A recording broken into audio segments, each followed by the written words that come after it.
Day 3 of Week 3 promised to bring potentially 4 of the most exciting and entertaining games, including one of my games of the week. So let's not delay any further and get into my review of what went down. The Paris Eternal kicked off Week 3 in my game of the week against the Atlanta Reign. Both of these teams had gotten off to impressive starts this season and were looking to validate their progress against one of the top expansion teams. However, as the game began, you'd be forgiven for thinking that I was lying about my previous sentence. On the ruins point of Ilios, Paris and Finzi brought out a surprising Symmetra. However, this struggled to have any of effectiveness, as Atlanta used speed boost to aggressively rush Bembest and take out his Reinhardt. From here, Paris struggled to recover as Atlanta looked to punish Cruz's aggression on Lucio, with Massa particularly standing out with some great environmental kills. The 100-0 first round set the precedent for the rest of the series, as Paris just couldn't seem to react to the Reign's counter-aggression, focused on Cruz and Bembest as they pushed in. Atlanta took the first map with ease, and this continued into the next 2 maps, where great strategies on their part advanced them towards victory. On Hollywood, Defran with the assistance of Speed Boost was able to surprise Grav the Eternal from above, en route to taking them to a 2-0 lead into halftime. This before the Reign wrapped up the series on the back of a great Junkrat Orisa Widow defense on Anubis. Throughout the series, the entire Atlanta team performed at a high level and with great synergy, and simply put, the opposite was true for Paris, who despite making greater effort, also lost on Route 66 to lose the series 4-0. Atlanta's great start to the season continues, as we now begin to wonder whether Paris and their aggressive play on GOATs actually has its own fatal weaknesses. Game 2 of Day 3 saw the improving Florida Mayhem take on the Houston Outlaws, desperate for a second win.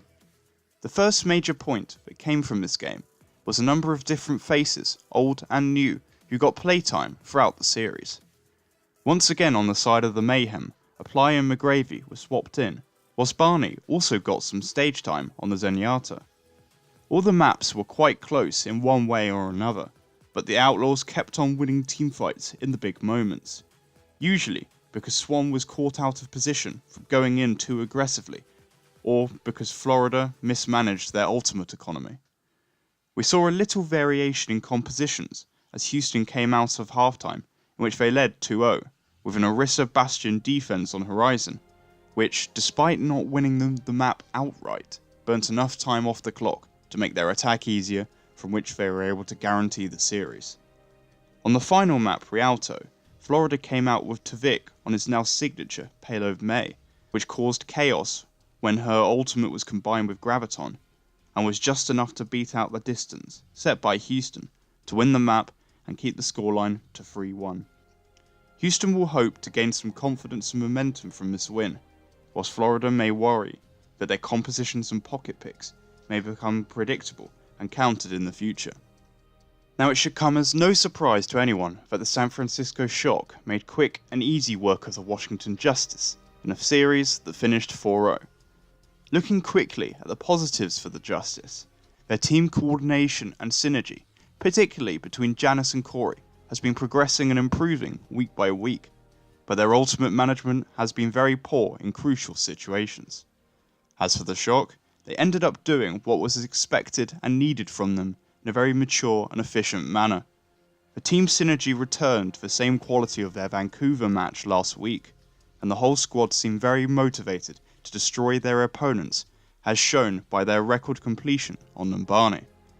San Francisco will hope that they can continue this level of performance in the coming weeks against stronger opponents, whilst Washington expect their incremental improvements will bring them success in the near future. The final match of Day 3 once again saw the Shanghai Dragons off of the back of their 4-0 win over Chengdu against the ever unpredictable Dallas Fuel. This series was rather close and swung back and forth often, with both teams at a similar level of skill and coordination. For the Dragons, Gamsu and Ding once again shone, as OG and Unko also had great games on the side of Dallas. Most maps were won or lost on the back of better ultimate management, as we arrived at halftime with the match evenly balanced at 1-1. However, in the second half of the game, it seemed that Shanghai had just turned up a gear, narrowly edging out Volskaya in double overtime, making Dorado a must-win for Dallas. Both teams finished their first attack, and the Dragons had reached the first point in overtime, and were looking good to set a great overtime distance. Then, tragedy struck, as Youngjin committed one of the worst Charlie Niners in Overwatch League history, as he inexplicably left the cart to end their round. Had that not happened, Shanghai could have wrapped up the series, but it opened the door to Dallas, and they came through it with no hesitation, first taking Dorado before edging out Shanghai again on control, to take the series 3-2 in their favour, and set up a great rematch next week, as these two even teams meet again. Aside from the first game, this was a great day for my predictions, as I went 3-1, whilst predicting the scores perfectly in all of my correct choices. I, like many, expected a lot more from Paris, and it puts them in a strange position, having only played 3 games. But take no credit away from Atlanta, who had a great series. The Mayhem put up a good effort in spite of their loss, with Houston actually showing up, whilst the Washington loss to the Shock came as no surprise. I got my final prediction right, but it would be fair to say that Dallas got very lucky, as over the course of the series, I believe that Shanghai probably deserved the victory. The final day of Week 3 brings us some relatively even matchups, beginning with the Boston Uprising against the quietly good Toronto Defiant, before the Hangzhou Spark face the LA Gladiators, with both teams needing a win. LA Valiant also look for their first victory against the Guangzhou Charge, before New York Excelsior will look not to slip up against the Seoul Dynasty. With that, I'd like to thank you for watching. Please like and subscribe if you enjoyed for more Overwatch League content moving forward.